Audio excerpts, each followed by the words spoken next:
Là, on va passer sur un peu l'outil d'astro-coaching que je trouve le plus intéressant là pour essayer de naviguer au mieux avec cette énergie du Verseau qui va venir justement faire tout ce qu'on a dit précédemment, nous confronter aux blessures des rejets, d'humiliation, d'abandon, qui va venir nous mettre beaucoup dans le mental, qui va venir nous demander de concrétiser un peu nos idéaux et compagnie, et qui est le fait d'intégrer ce qu'on appelle la croix fixe en astrologie, qui est les signes qui sont de la même modalité que le Verseau.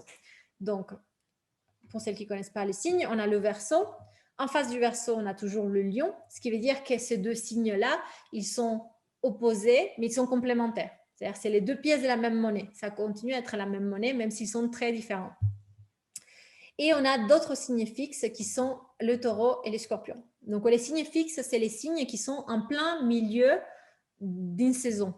Donc, en plein milieu de l'hiver, on a le Verseau. En plein milieu du printemps, on a le Taureau. En plein milieu de l'été, on a le Lion. En plein milieu de l'automne, on a le Scorpion.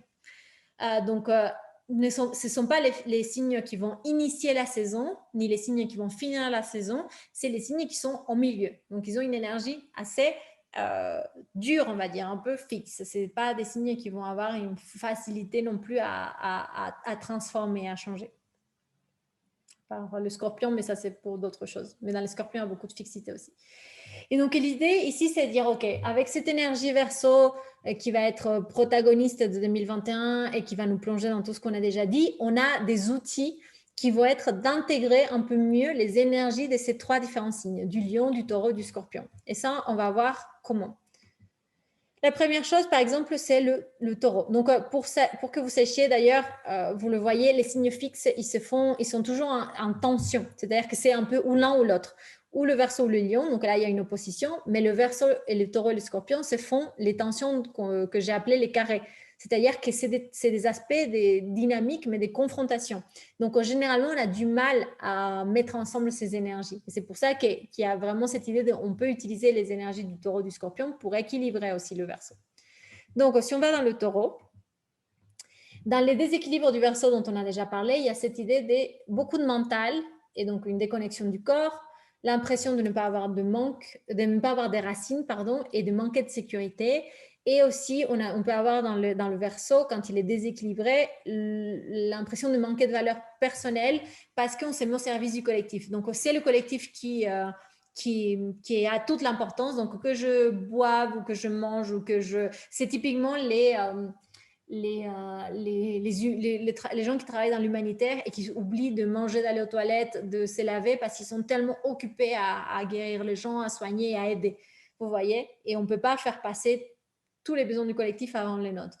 Et donc là, c'est de nous inspirer de l'énergie du taureau pour intégrer cette énergie-là et pouvoir venir un petit peu équilibrer ce verseau déséquilibré. Qui est quoi l'énergie du taureau? Le taureau, c'est le premier signe de terre. C'est très lié aux cinq sens, à la réalité, au corps, au plaisir. Donc voilà, quand on est déconnecté du corps, quand on est dans le mental, la base de la base, c'est de revenir au corps. Et pour revenir au corps, c'est pas juste avec la tête qu'on revient, c'est avec les sens. C'est avec le toucher, c'est avec les huiles essentielles, par exemple, ce qu'on va sentir, c'est avec quelque chose qui nous... aussi, quand on est très perché, on va dire, dans la tête, manger quelque chose qui nous permet de nous ancrer, ça peut aussi beaucoup nous aider, comme, je sais pas, des pommes de terre, des choses qui ont des racines qui sont un petit peu lourdes, qui nous permettent de sentir le corps un petit peu plus sur la terre. Donc, travailler tout ce qui est l'ancrage, donc tout ce qui est chakra racine, par exemple avec le yoga ou avec les méditations. À l'école des sorcières, on a tout un cours sur les chakras, donc le chakra racine qui nous donne vraiment cette sécurité intérieure. La connexion à la terre, que ça peut être par exemple marcher pieds nus, la sécurité intérieure tout simplement, voilà, en nous connectant à notre force intérieure. Et voilà, la valeur personnelle, donc nos talents, nos dons, qui on est, nos besoins primaires, le fait de manger, de boire, de nous reposer avant de nous mettre au service du collectif. On peut être au service du collectif avec le Verseau, mais mettons-nous d'abord à notre service pour pouvoir bien aider. Il y a quelque chose qui m'est venu. Ah oui, et l'énergie du Verseau qui n'est pas équilibrée avec le taureau, par exemple, ça serait l'énergie de l'écologiste qui idéal, c'est lui qui a une vision écologique, mais qui ne va pas bien s'alimenter, par exemple, qui ne va pas faire attention à ce qu'il mange, s'il mange sain, s'il mange d'une manière, et qui va être déconnecté, vous voyez, entre les grandes idées sur un avenir pour la Terre et le fait de prendre soin de son corps. Donc voilà, ce qu'on veut, c'est être aligné entre ce que l'on pense et ce que l'on vit. On va voir avec le Scorpion comment ça peut se faire. Donc, les déséquilibres du Verseau aussi sont la peur de ressentir des émotions. Je vous ai dit que le Verseau, comme il a cette blessure d'avoir été soumis à des changements qui l'ont déstabilisé, il ne veut plus ressentir. Du coup, il se détache. Il se détache des liens, il se détache des situations, il se détache des émotions parce qu'il ne veut plus ressentir ce qu'il a pu ressentir quand il était petit, qui était toutes ces douleurs liées au changement. Et donc, du coup, pour se détacher aussi, ce qu'il va faire le Verseau, c'est qu'il va se sentir supérieur. Il va se déconnecter des émotions très basiques, des émotions très primaires, on va dire, comme la tristesse, la joie, ou je ne sais pas, la colère, des choses un petit peu comme ça, des choses très primaires, on va dire.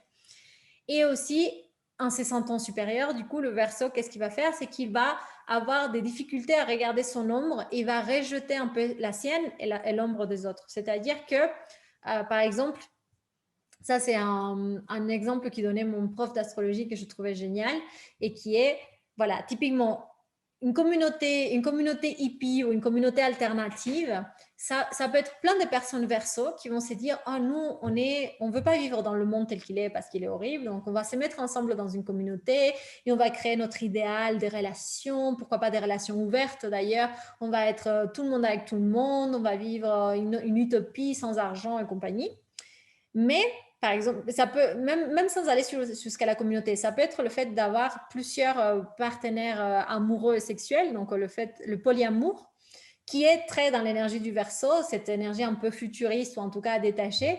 Mais l'être humain, en fait, quand il est dans cet idéal, il se croit supérieur parce que moi, je ne suis pas attachée à un couple, à une vision du mariage ou d'un couple exclusif et compagnie. Il oublie qu'il est un être humain et il oublie qu'il a des sentiments comme la jalousie, la possessivité, le fait de vouloir être avec l'autre, le fait de ne pas se sentir bien quand l'autre il est avec quelqu'un d'autre. Vous voyez? Donc, il y a vraiment ce côté un peu supérieur dans les idées, mais qui oublie qu'il est un être humain, qu'on est tous des êtres humains et qu'on a tous ces sentiments un petit peu... C'est ça l'ombre un peu, qu'on est tous jaloux, qu'on est tous possessifs, qu'on est tous un peu, qu'on a tous envie d'être aimés, qu'on a tous, un petit peu ce côté... un petit peu plus sombre des émotions. Et donc, du coup, comment on va faire? Si on intègre un peu plus l'énergie du Scorpion, on va pouvoir équilibrer cette énergie du Verseau. Donc, l'énergie du Scorpion, c'est de se connecter profondément à ces émotions, notamment les émotions qui nous viennent quand on est dans les relations. Donc, et les voir, et c'est pas grave en fait qu'on soit dans des émotions justement des jalousies, dans des émotions des possessivités, notamment les scorpions, c'est très lié à ces deux choses-là, parce que ça fait partie de nous et on a la peur de perdre et on a envie de contrôler. Ça ne veut pas dire qu'on va le faire, ça veut juste dire qu'on va reconnaître que ces émotions sont en nous, qu'on n'est pas des êtres supérieurs et des êtres complètement extraterrestres détachés de tous ces genres de choses. Donc, ça va nous aider à regarder justement cette ombre, les émotions basses, les émotions négatives. On n'a pas le Verseau peut avoir ce côtés aussi un peu positifs de ah non, mais moi je ressens pas des émotions basiques, on va dire. Et l'être humain, il est là, il a besoin aussi, par exemple, il a des envies sexuelles. Ça fait partie de ces émotions un petit peu comme ça. Et dans les côtés négatifs, c'est besoin de contrôle, n'est-ce pas, ces genres de choses. Donc, on va travailler justement le besoin de contrôle et la capacité à lâcher prise. C'est-à-dire qu'on a les deux. On a envie de contrôler en tant qu'être humain et on peut aussi lâcher prise parce que l'apprentissage final du scorpion, c'est la capacité à lâcher prise parce qu'il est tellement en prise avec toutes ces émotions tellement dramatiques et traumatiques et la possessivité, la jalousie et l'amour dramatique et la passion et tout ça, c'est qu'au bout d'un moment, il est tellement secoué par ces émotions qu'il finit par lâcher prise et par accepter que la vie le traverse et que les émotions sont là. Donc, tout ça pour dire que ça va être plus la gestion émotionnelle, la gestion de nos émotions basiques, en fait, de rester connecté à ça pendant ce temps-là pour ne pas partir justement dans dans cet idéal verso un petit peu déconnecté. Et enfin, le lion. Donc, encore, quand on est dans une énergie du verso déséquilibrée, on peut être du coup très centré sur le collectif et avoir tendance à nous déconnecter de notre volonté personnelle. Qu'est-ce que l'on veut nous en tant qu'individu? Du coup, aussi très dans la tête et déconnecté du cœur. Donc, c'est ce qui donne les leaders sans âme, les leaders qui ont une vision, mais qui ne provoquent aucune émotion, ne provoquent aucune flamme chez les gens. Et du coup, on peut aussi être très préoccupé par les sujets supérieurs et du coup, voilà, par l'avenir du monde, le futur et compagnie, et on oublie notre enfant intérieur et on oublie notre capacité, notre envie de jouer, de rigoler, d'être dans une certaine simplicité. Et donc, pour intégrer cette énergie-là, ce qu'on peut faire, c'est voilà, travailler, ne pas oublier pendant cette année si verso. Et on aura des périodes, d'ailleurs, au moins le mois, j'ai vu, il y a des moments où on sera vraiment invité à faire ça. Par exemple, pour travailler, développer notre créativité personnelle. Nous, en tant que... Et c'est aussi, ça fait partie du travail d'affirmer sa différence, n'est-ce pas? Et de pouvoir être nous-mêmes et créer à partir du cœur sans avoir peur d'appartenir ou pas appartenir avec les autres. Nous connecter à notre cœur, à nos désirs profonds, à vraiment ce qui nous fait vibrer, ce qui nous plaît à nous, et finalement, peu importe que les autres, ils aiment ou pas, mais qu'est-ce qui nous plaît à nous.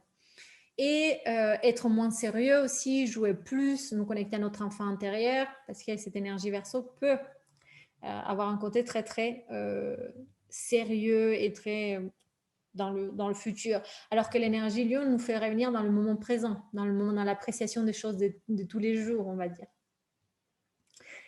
Et ça, c'est un peu voilà, des énergies qui vont nous permettre d'équilibrer, de stabiliser l'excitation du verso, l'excitation de cette ère d'air. On va peut-être être beaucoup dans l'accélération, dans le mental, dans la déconnexion, dans le détachement, dans les relations très multiples, dans le collectif, pour aller voilà, plus vers la terre, plus vers les émotions et le corps, plus vers la créativité personnelle. Vous voyez, c'est des choses qui vont beaucoup nous aider.